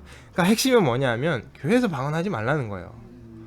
옆에서 제대로 통역하는 사람이 있어가지고 통역을 해주고 교회에 유익을 끼치고 교회 사람들을 뭐 위로하고 앞으로 갈 방향을 지도하고 이렇게 할 수 있으면 그렇게 하는 것도 좋은데, 그게 아니라 통역하는 사람이 없으면 이렇게 떠드는 거 하지 말라는 거예요. 아무런 유익이 없으니까. 근데 아볼로가 설교를 할 때 이 여자들이 와가지고 자기는 통역하는 은사가 없어. 그냥 방언만 받은 거예요. 그게 진짜인지 가짜인지는 일단 차후 문제고, 하여튼 뭔가를 받았는데 그 설교하는데 오르르 떠든 거예요. 그거는 전혀 유익도 안 되고 오히려 교회 회방이 되고 말씀을 전파하는데 방해가 되는 나쁜 거잖아요. 그러니까 그런 거를 깨끗하게 정리를 하는 거죠. 근데 중요한 건 그런즉 내 형제들아 예언하기를 사모하며 방언 말하기를 금하지 말라. 이 부분이 중요한 것 같아요. 그러니까 우리가 지금 이제 이슈가 되고 있는 거는 방언을 하는 게 좋다 안 하는 게 좋다가 문제가 아니라, 방언이라는 게 통역의 은사를 받기 전에는 방언을 못 알아듣는 데잖아요. 이건 확실해요. 방언을 하는 걸 못 알아들어, 통역 은사가 없으면. 근데 이걸 못 알아듣다 보니까 지금 무슨 말을 하는지 알 수가 없고, 무슨 말을 하는지 알 수가 없으니까 그걸 판단할 수가 없는 거예요. 이 사람이 뭐라고 말을 하면 뭐 예를 들어 설교를 하면 설교가 성경적이냐 성경적이지 않냐, 어떤 행동을 하면 그 행동이 성경적이냐 성경적이지 않냐를 판단을 해볼 수가 있는데, 우리가 이 사람이 뭐라고 이상한 소리를 막 하는데 이게 맞는 방언인지 귀신이 준 방언인지 그냥 입이 꼬여갖고 랄랄라 하는 건지 이걸 알 길이 없는 거예요. 알 길이 없으니까. 근데 이제 그 일부 목사님들 중에는 통역하는 사람들의 얘기를 들어보니 대부분의 방언이 귀신 방언이더라 하는 사람들의 말을 통역해보니 은혜로운 얘기를 하는 게 아니라 막 이렇게 더러운 얘기들을 하더라. 그건 이제 귀신의 방언을 받은 거예요. 근데 방언 중에는 분명히 귀신의 방언이 있어요. 성령의 방언 말고 귀신이 들어와가지고 악한 말을 떠드는 거죠. 근데 이 사람 못 알아듣고 이제 자기는 지가 방언한 적이 좋아가지고 계속 떠들고, 그런 게 하도 많다 보니까 야 이거 차라리 하지 말게 하자. 그러니까 한쪽에서 뭔 소리냐, 방언을 금하면 되냐, 뭐 이런 얘기가 나온 건데, 중요한 건 이제 바울의 얘기는 방언 자체를 금하지 말라. 그러니까 제대로 방언을 받으면 그게 유익이 있는 거예요. 사람들이 못 알아들을지라도, 자기 마음의 열매가 없을지라도 자기의 영이 하나님께 뭔가 비밀을 말하는 거에 뭔가 유익이 있나 봐요. 그거에 대해서 정확하게 써놓지 않아가지고 저도 그게 정확하게 뭔지 알 수는 없으나, 어쨌든 그런 유익이 있으니까 그거를 막을 수 없고, 뭐 집에 가서 조용히 잘 하면 참 좋은 것이 되나, 교회에서는 하지 말아라. 그리고 자기가 볼 때 불안할 수 있잖아요. 내가 받은 게 귀신 방언인가 성령 방언인가, 이게 불안하면 하지 않는 게 바람직한 것 같고, 그리고 또 이제 우리 지금 실정에 더 맞게 얘기를 하자면 많은 사람들이 방언을 사모해요. 근데 바울이 계속 강조하듯이 모든 은사는 교회에 유익을 끼치기 위함이에요. 근데 많은 사람들이 내가 방언을 받아서 교회에 유익을 끼쳐야지 하고 사모하는 게 아니라 뭔가 자기 개인적으로 좋을 것 같아가지고 방언을 사모해요. 근데 방언을 받으면 어떤 반응들을 보이냐면, 방언을 받기 전에는 내가 교회를 다니긴 하는데 내 믿음이 진짜일까? 내 안에 진짜 성령이 있나? 내가 진짜 천국 가나? 이 부분이 확실치가 않은 거예요. 성령이 있다고는 얘기는 하는데 잘 모르겠어. 느껴지지 않으니까 이거 볼 수도 없고. 근데 뭔가 방언이 딱 터지면 아 뭐가 있구나, 나 성령 받았구나, 나 천국 가는구나 이렇게 생각하고, 못 받은 사람들 야 니네 열심히 해봐라 나는 이 정도 수준에 이르렀다, 내지는 성령 받고 천국 가는 사람들 중에도 나는 더 수준이 있다, 못 받은 애들은 수준이 낮다. 그 아볼로 방언도 못 받고 목사가 말이야 너 성령 못 받았지 이러고 이제 그런 일이 벌어진 거잖아요. 그때 사람들도 그런 짓을 했고 지금도 비슷한 짓을 하는 거예요. 그래서 어떤 목사님들은 부목사를 받을 때 방언 시켜보고 못하면 안 받아요. 성령 못 받았다고. 그러니까 그게 똑같은 짓을 하는 거죠. 아볼로 쫓아냈던 이 아줌마들하고. 근데 중요한 건 받을 수도 있고 안 받을 수도 있어요. 아볼로는 지식의 은사를 받은 거지 방언의 은사를 받은 게 아니에요. 그러니까 아볼로가 방언 못하는 건 전혀 잘못이 아니에요. 이 사람이 성령을 못 받은 것도 아니고 이 사람이 뭐 믿음이 없어서 그런 것도 아니에요. 그냥 그거 안 주신 거예요, 하나님이. 근데 이제 우리는 그런 거에 대한 분별이 없이 방언 받으면 그저 좋은 줄 알고 방언 받으면 그저 천국 가는 줄 알고 아싸 하는 거죠.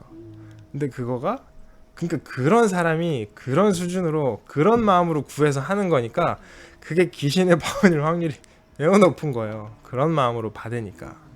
근데 이제 받는다는 게 되게 중요한데 어떤 시골에 어떤 여자한테 귀신이 들었어요. 그 이제 도시에서는 그런 일이 흔치 않지만 시골에는 종종 완전 눈에 보이게 귀신 들린 사람이 있어요. 저가 어릴 적에 다니던 교회는 아직도 있어요. 그분이 목사님 딸인데 귀신이 들어갔어요. 그래갖고 이제 이게 올라오잖아요. 그 뭐 형태가 다양하긴 한데 이분은 이제 누워서 경련을 막 해요. 경련을 막 하면 교인들이 이제 당황해가지고 가서 막 붙들고 기도를 해요. 그러면 이제 이 분이 막 이렇게 하다가 자기 자꾸 기도하니까 놔라 막 이런 걸 해요. 힘 엄청 세. 평소에는 조그만 여자분인데. 그러면 남자들이 막 날아가고 막 이래요. 그러다가 그거를 더 열심히 막 이렇게 하잖아요. 그럼 막 벌벌 떠다가 갑자기 딱 쳐다봐요. 그리고 너 어제 뭐 했지? 너 어제 뭐 가가지고 그 나쁜 짓 했지? 너 그거 훔쳐갔지? 이런 걸 하는 거예요. 그리고 그게 진짜야.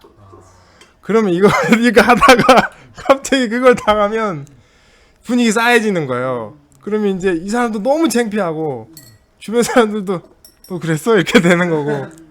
그럼 이제 이 사람들이 막 당황해서 세게 기도를 못해. 그럼 또 딱 쳐다보고 너 뭐 이랬지. 그러면 이제 막 그래요. 귀신이 들어가면. 근데 어떤 시골에 그런 귀신 들린 사람이 있었어요. 그래서 그 사람을 죽였어. 귀신의 목적은 제대로 하면 결국 자기 귀신 들어간 그 숙주를 죽여요. 숙주 죽이면 보통 그 가족들한테 다시 타요. 그래서 일단 한 여자를 죽이고 그 여자의 여동생한테 들어갔어요. 근데 그 여동생이 또 막 심각해지기 시작하는 거예요. 그랬는데 어떤 서울의 큰 교회에서 청년부 집회를 하면서 여기를 온 거예요. 우리 쫓아내자. 그래갖고 이제 그 애들 아무것도 모르는 대학생 애들이 열심히 기도를 한 거예요. 근데 우리가 그때도 그 목사님이 그러셨을 건데 이거를 이제 방언을 받고 싶어 그리고 뭔가 이게 여는 거예요. 자기를 평소에 우리가 땡 이렇게 있으면 안 열린 거고 뭔가를 사모하면 열리는데 그걸 이제 뭘 사모하면서 열릴 때 똑바로 안 하면 이상한 게 들어갈 수 있는 거예요. 안 열려 있으면 귀신도 못 들어가고 성령도 못 들어가는데 열려 있으면 성령도 들어갈 수 있고 귀신도 들어갈 수 있는 거예요. 근데 분별력 없이 준비되지 않고 이걸 잘 모르면서 함부로 열면 귀신이 들어가기 쉬운 거예요. 근데 아무튼 그때 그 여자를 쫓아나겠다고 대학생들이 가가지고 밤에 막 애들 막 다 방언으로 기도하고 근데 그 중에 한 8명한테 귀신이 들어간 거예요. 그 집회하던 그 대학생 평소에 보면 되게 훌륭했겠죠. 방언도 받았고 열심히 교회에서 사역하고 찬양하고 기도하고 열심히 말씀 보고 이러던 친구들인데 그 8명한테 귀신이 들어간 거예요.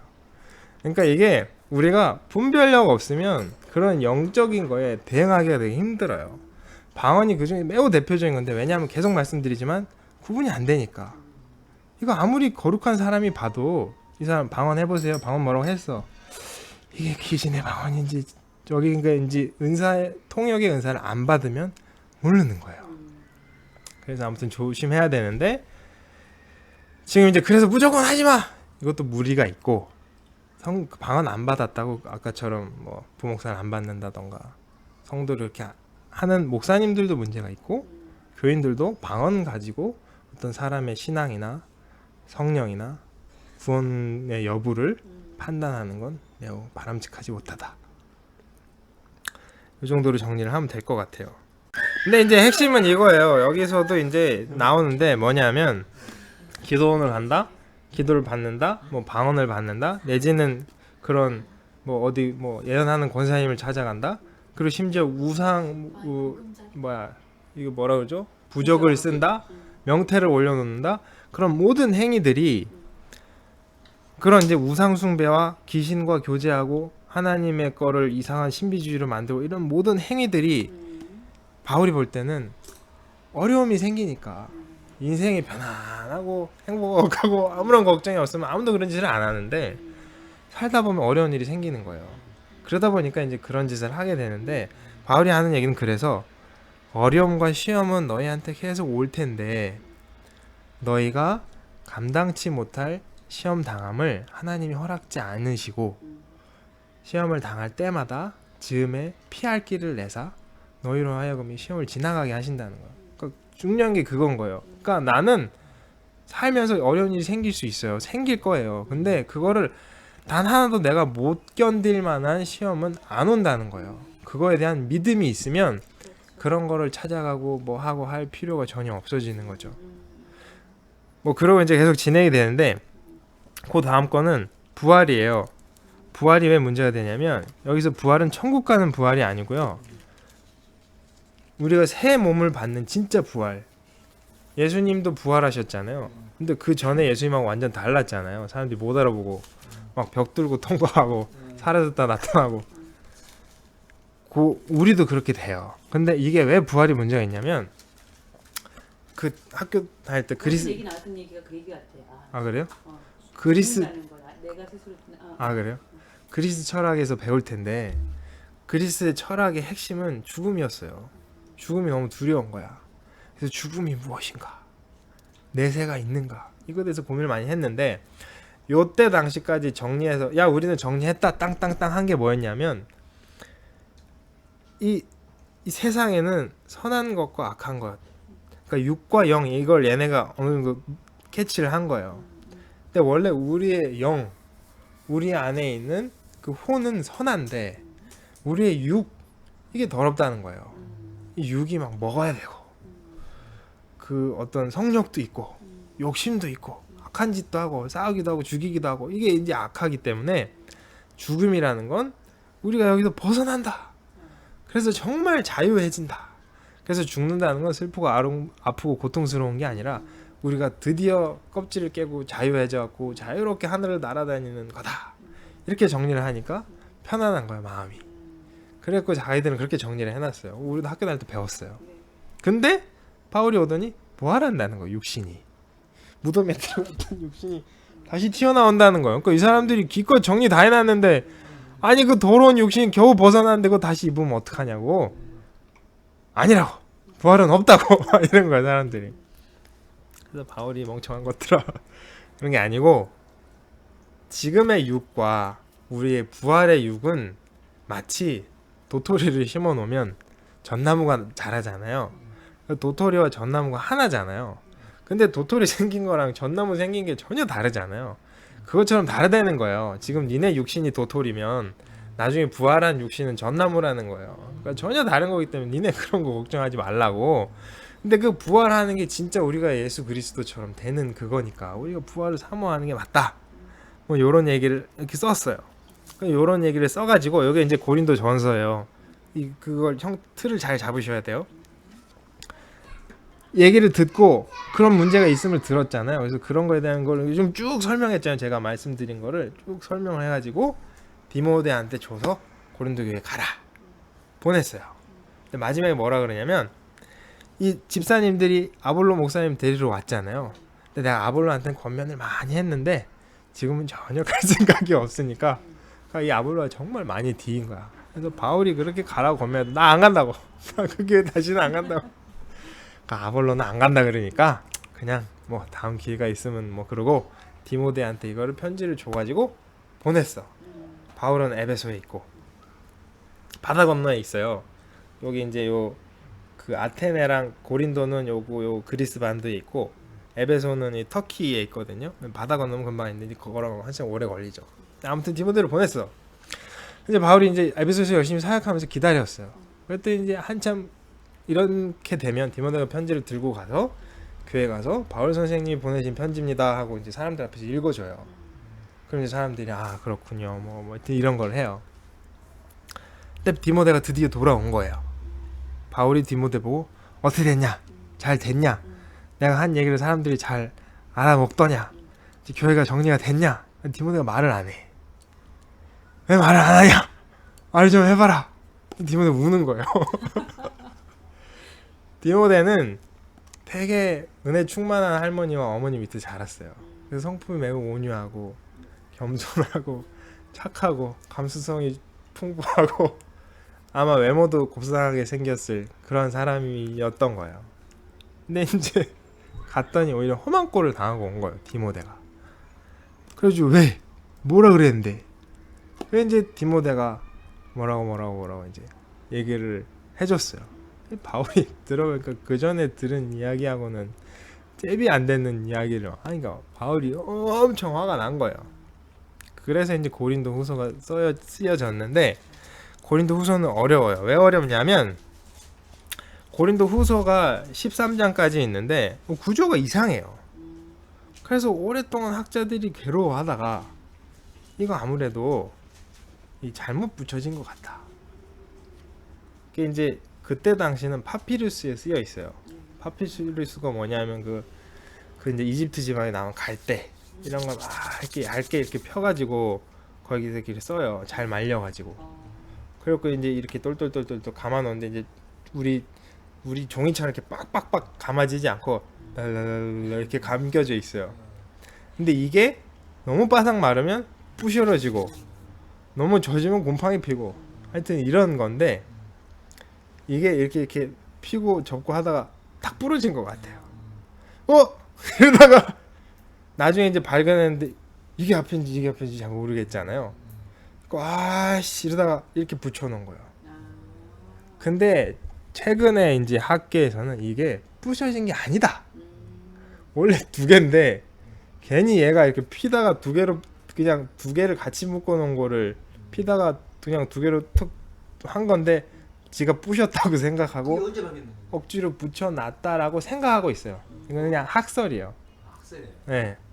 그 종이는 아직까지 있는데 뭐 아무튼 근데 이제 그 학설이 매우 일리 있다고 보는 게 왜냐하면 1장부터 10장까지는 기분이 좋아요 바울이.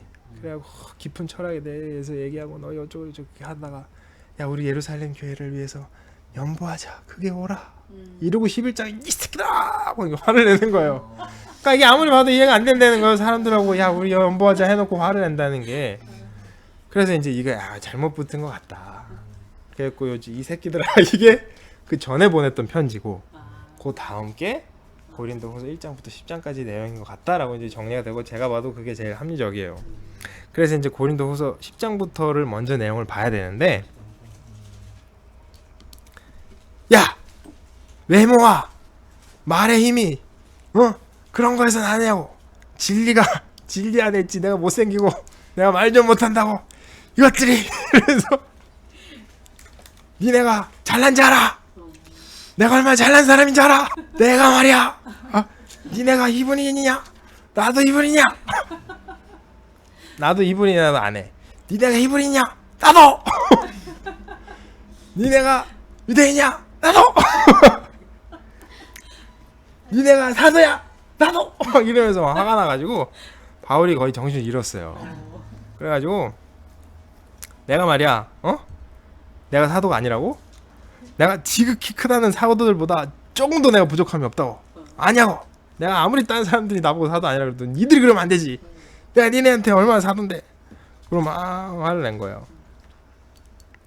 그리고 이제 내가 니네한테 돈 안 쓴 게 내가 못 받을 줄 알아서 돈 안 쓴 줄 알아. 내가 니네 잘하려고 얼마나 돈을 안 썼는데 이것들이 나를 무시해.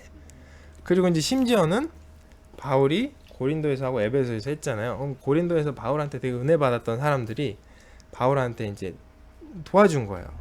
근데 이 고린도 교인들이 우리 교회 재정 빼간다 그러는 거예요. 이건 재정 빼간 게 아니잖아요. 사람들이 개인적으로 바울한테 성교비를 드린 거지. 내가 니네 그거 먹을 줄 아냐? 내가 그때도 얼마나 져갖고 니네한테 한 번도 안 받아 먹었다고. 심지어 뭐 디모데가 먹었냐, 디도가 먹었냐, 우리 아무도 안 먹었는데 막 이러면서 뭐 화를 내면서 자기 자랑을 막 하는 게 나아요. 그리고 심지어 이 사람이 이런 얘기 절대 안 했는데 바울이 환상을 본 게 있어요.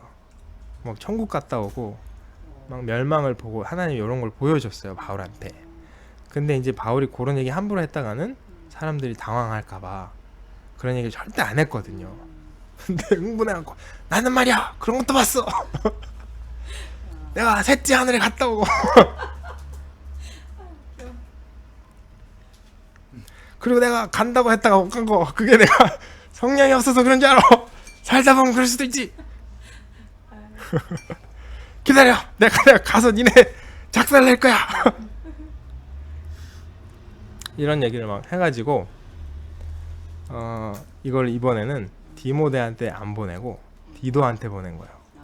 디도는 아마 누가의 친동생이었던 걸로 보이는데 디도는 아주 와일드하고 터프하고 해결사예요. 그러니까 이제 디모데한테 또 보내다 또 질질 짤 것 같으니까 디도한테 야 너 이거 가져가. 그래서 디도가 가져간 거예요. 그래서 이제 바울이 그렇게 막 썼잖아요. 속이 시원했는데 하루 이틀 지나고 생각해보니까 후회가 몰려오는 거예요. 와 내가 사랑은 오래 참고 온유하며 성내지 아니하고 자랑하지 않는다 그랬는데 와 성내고 못 참고 자랑하고 난리를 쳐놨잖아요. 와 어떡하냐 막 걱정을 하고 있었어요. 이것들 어떡하지. 근데 이제 기다려도 디도가 안 오는 거예요. 이제 디도가 빨리 오면 어떻게 되냐, 일이 잘 됐냐. 디도가 잘 됐습니다 그러면 속이 시원하겠는데 디도가 안 와. 아무리 기다려도 안 오는 거예요. 이게 무슨 사단이 났나 보다. 디도가 중간에 죽었거나 내지는 그 교회 가서 큰일이 났거나 했나 보다. 이러고 이제 가요, 바울이. 이제 쭉 여기 이제 고린도에서 에베소로부터 쭉 가는데 여기 가도 디도가 안 왔다 그러고 더 가도 안 왔다 그러고 더 가도 안 왔다 그러고 심지어 막 사람들이 구름대 같이 모여들어가지고 바울 선생님 오셨다고 왔는데 지금 그게 지금 안 들어오는 거예요. 디도 어디 갔냐고. 계속 가다가 결국 디도를 만났어요. 만나가지고 어떻게 이 사람아 이렇게 연락이 안 되는데 디도이 너무 멀쩡하게 오는 거예요. 이렇게 왜 이렇게 오래 걸렸냐고, 왜 이렇게 너무 연락이 없었냐고. 아 내가 그것만 전해주고 빨리 올라 그랬는데 이 사람들이 자꾸 나를 붙들어가지고 오래 걸렸다고. 그 교회는 어떻게 됐냐고. 정리 잘 됐다고. 아니 어떻게 했길래 정리를 잘했냐고. 아 이거 그놈들 잘라버렸지 그런 거예요. 이제 디모데는 이제 이렇게 해서 가니까 사람들이 막 디모데 무시하고 막 이 애기 놈이 와가지고 막 이렇게 했는데 디도고 막 이런 사람이 가니까 이제 고린도 사람이 이렇게 한 거예요. 한 놈씩 일로 와봐. 이렇게 조사를 해보니까 문제를 일으킨 사람 몇 사람 있잖아요. 그 사람을 치료해가지고 쫓아내버린 거예요. 그러니까 교회가 조용해진 거예요. 그래서 뭐 아니 보니까 바울이 이제 디도한테 자랑 많이 했거든요. 고린도 교회 사람들은 훌륭하고 그 사람들은 성령을 일찍 받아서 은사도 많고 풍성한 교회라고 막 이렇게 자랑을 했는데 이상한 소문이 들려왔었잖아요. 창피했었는데 디도가 아니 보니까 사람들 다 훌륭하더라고. 뭐 문제 일으키는 몇 놈이 있어가고 그런 놈은 쫓아내야 된다고. 그런 놈 남겨둬봐야 교회가 안 된다고. 디도는 시원하게 쫓아낸 거예요. 이제 바울이 아이고 싶다가도 그래 정리가 잘 된 것 같다. 이제 마음을 정리를 하고 나머지 이제 고린도후서 1장부터 10장까지의 내용을 다시 차분하게 써가지고 디도한테 자 이제 이거 가서 마무리를 해라 하고 이제 보낸 내용인데 이 이제 1장부터 10장까지의 내용은 전체적인 이제 고린도에서 막 여러 가지 일이 있어서 이런 얘기 저런 얘기가 오고 갔는데 그 얘기에서는 좀 벗어난 바울이 이제 마음이 편하다 보니까 막 얘기를 하면서 너무 또 깊은 철학을 들어가요. 그래서 어려운 얘기를 하는데 이 얘기를 잘 읽어보면 내용은 하나예요. 로마서에서 한 내용을 좀 더 깊이 얘기하는데 자기가 어려운 일을 또 당한 거예요. 이 와중에 무슨 일인지 모르겠는데 어디 가서 거의 또 죽을 뻔한 일이 생긴 거예요. 근데 그게 막 내가 이런 일도 당했고 저런 일도 당했고 내가 물에 빠져 죽을 뻔도 하고 돌도 돌에 맞아 죽을 뻔도 하고 돌에 맞아 죽을 뻔했 사람 죽은 줄 알고 버리고 갔는데 일어나고 오고 막 그랬잖아요. 그리고 40대 태장이라는 게 있어요. 지금은 이제 사람을 안 때리는데 옛날에는 그 이제 징벌 중에 때리는 징벌이 있었잖아요. 우리도 곤장 맞고. 근데 이제 이 태장은 막 때리는 게 아니라 이제 벌의 어떤 경중에 따라서 뭐 너는 5대, 너는 10대 뭐 이런 걸 하는데 최고형이 40대예요. 40대는 죽으라고 때리는 거예요. 그 40대를 때리면 사람이 죽을 수가 있어요. 그러니까 이거는 죽어도 상관없을 만큼 심각한 범죄를 했을 때는 40대를 때리는 거예요. 그럼 그러다가 죽기도 하고 실제로 안 죽어도 그런 40대 태형을 맞았다는 게 매우 이 사람한테 불명예한 거죠. 죽으라고 때린 건데 안 죽고 살아난 거니까. 근데 이제 그거는 너무 심하니까 40대 하나 감한매라는 게 있어요. 거의 이거는 뭐 죽음에 가까운데 40대까지 때리기는 너무하고 39대다. 그러니까 이거 거의 맞으면 사람 골병 들어요. 요거를 난 5대나 맞았어. 5번이나 40에 하나 감한 말을 5번이. 그러니까 아무래도 사람 이런 사람을 때려놨으니까 사람이 참 많이 망가졌을 텐데 아무튼 막 그런 걸 자랑했는데 지금 여기서 이 분위기는 죽을 뻔했다는 얘기를 자랑하듯이 하는 게 아니라 내가 너무 어려움이 생겨서 살 소망이 끊어졌는데 이런 일이 나한테 생긴 것은 이는 우리로 자기 스스로를 의지하지 않고 오직 죽은 자 가운데서 다시 살리시는 하나님을 의지하게 하려 하는 것이다. 이 얘기를 하거든요. 이게 무슨 얘기냐면 우리가 살다가 어려움을 겪어요. 경제적으로 어려움을 겪기도 하고 뭐 가족이 아프기도 하고 아니면 바울처럼 정말 목숨이 위태로운 상황에 이르기도 하고 건강에 문제가 생기기도 하고 그런 어려움을 겪는데 하나님이 사랑하시는 우리 자녀들을 그런 어려움을 겪게 하는 이유는 까딱까딱까딱하게 만드는 거예요. 그렇게 해놔야 내가 내 힘으로 살 수 있어. 그전에는 그랬는데 자기 힘으로 아무것도 못하는 지경까지 가봐야 아이고 하나님 살려주세요. 요 얘기를 하게 만든 건 하나님은 항상. 우리는 항상 그런 마음으로 살아야 되는 거예요. 근데 우리가 아무런 어려움을 안 당했는데 정말 우리가 신실해서 그런 마음을 가진 사람들이 있어요. 그런 사람들은 어려움 안 당해. 이미 훈련돼 있으니까. 근데 그런 훈련이 안 된 사람은 이건 이제 훈련을 받아요. 근데 이제 바울이 내가 그런 고생했는데 그건 잘못된 게 아니다. 나로 하여금 하나님만 의지하게 하려고 이런 일을 내가 당한 거다. 너희들도 그런 일을 당할 텐데 걱정하지 말고 그때 하나님만 의지해라. 바울같이 훌륭한 사람도 이제 이걸 계속 당하는 거예요. 내가 니네한테 계속 간다 그랬는데 내가 안 갈게. 내가 니네한테 가려는 건 뒤져가지고 막 다 잡으려고 갈라 그랬는데 안 가는 게 맞는 것 같아. 내가 너희한테 막 화나가지고 니네 정죄하러는 가지 않으련다. 그거는 옳은 게 아닌 것 같다. 내가 근심 중에 안 갈 거야. 내가 눈물로 요거를 그 앞에 디도한테 쓴 편지도 하고 이거를 하게 했는데 그거는 너희로 하여금 근심하게 하려고 쓴 게 아니라 나의 넘치는 사랑으로 니네가 이렇게 되면 안 되는데 라는 걸로 쓴 거니까 너무 마음 상해하지 말아라. 그리고 여기 이제 어려운 얘기가 나오는데 우리가 예수의 죽음을 짊어지고 산대요. 자기는. 그리고 우리도 그래야 된대요. 예수님의 죽음을 짊어져야 되는데 왜냐하면 이게 우리가 육체라는 장막 안에 살기 때문인데 그 장막에서 벗어나야 되는데 그 육체 안에 장막에서 살기 때문에 예수님의 죽음을 짊어지고 살면 무슨 일이 일어나냐면 여기 바울이 뭐라고 써놨냐 하면은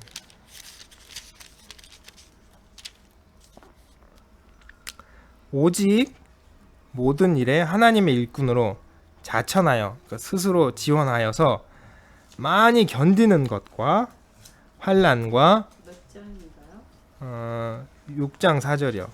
그냥 들으셔도 되는데 고린도후서 6장 4절 오직 모든 일에 하나님의 일꾼으로 자천하여 많이 견디는 것과 환난과 궁핍과 고난과 매맞음과 갇힘과 난동과 수고로움과 자지 못함과 먹지 못함 가운데서도 깨끗함과 지식과 오래 참음과 자비함과 성령의 감화와 거짓이 없는 사랑과 진리의 말씀과 하나님의 능력으로 의해 무기를 좌우해 가지고 요거를 사는데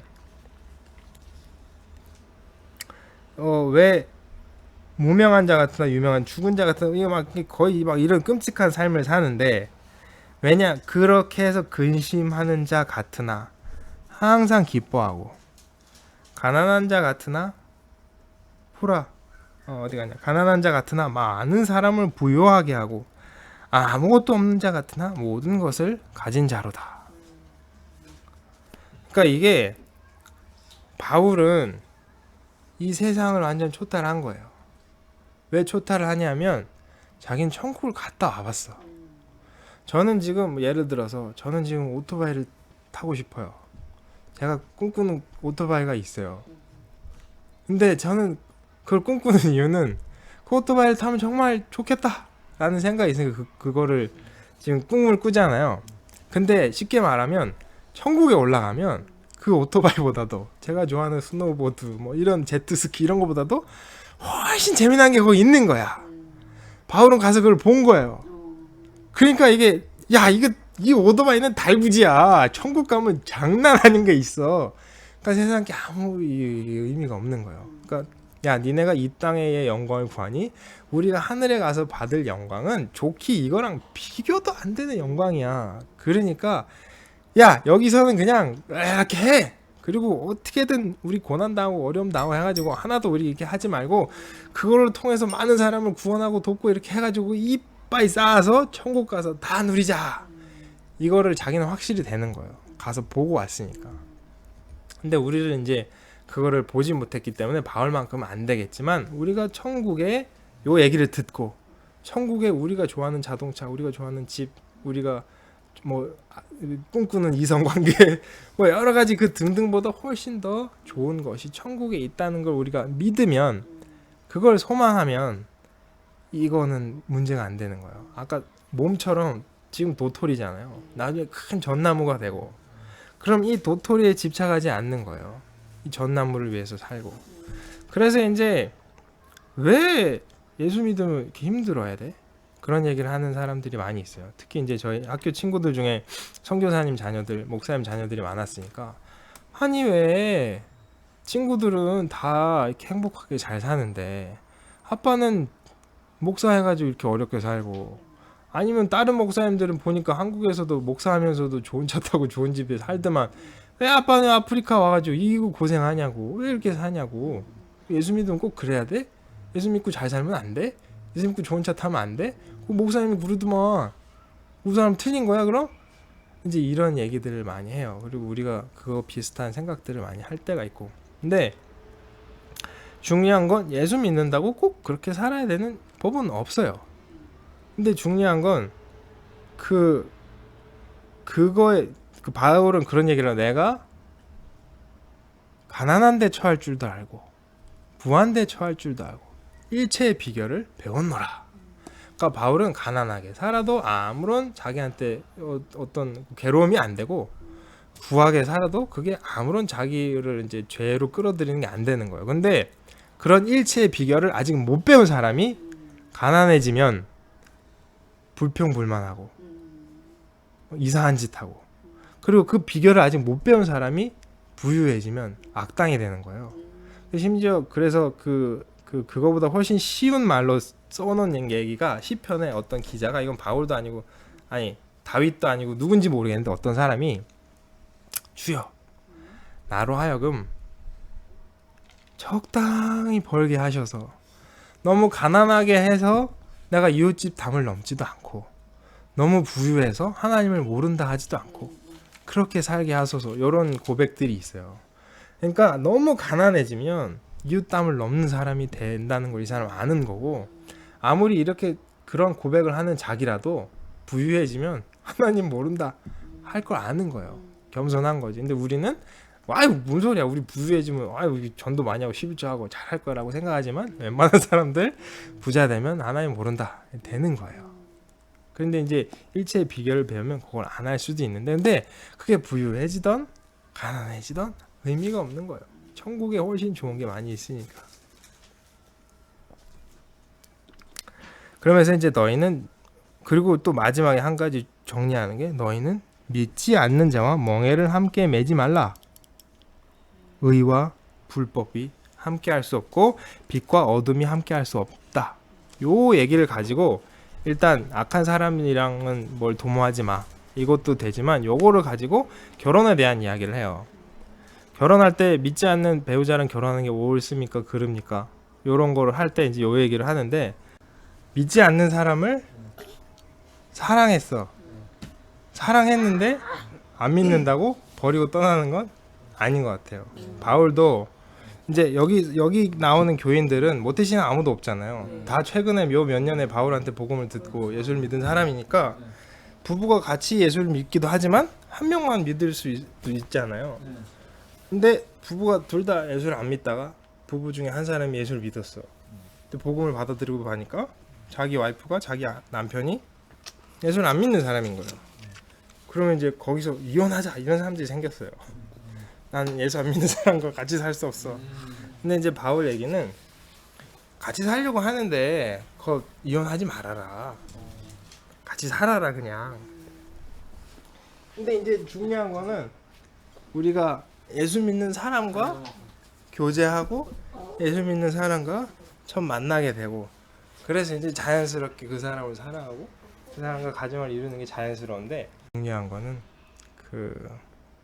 그런 만나서 매력적이다 내지는 잘생겼다 유머러스하다 돈이 많다 뭐 등등이 아니라 뭔가 빛 안에 복음의 자녀에 함께 있는 사람이 만나서 같이 교제하고 같이 뭔가 그런 걸 이루어가기를 꿈꾸는 것이 더 그래서 이제 그러고 요 얘기를 한 다음에 마지막에 이제 연보 얘기 야 예루살렘 교회가 굶어 죽어 가고 있으니까 니네 좀 도와주자 뭐 이런 얘기를 하고 마무리가 돼요. 그래서 이제 그게 고린도 전후서 내용인데 여러 가지 문제가 있었던 고린도 교회에 이제 바울이 했던 이야기를 듣고 우리가 이제 그거를 잘 적용해서 지금의 교회에서도 어떤 그런 이미 있었던 문제를 똑같이 일으키는 미련한 짓은 하지 말아야 되는데 오늘 내용이 어떤 궁금하거나 얘기를 하시고 싶거나 질문 사항이 있으면 말씀을 해주십시오.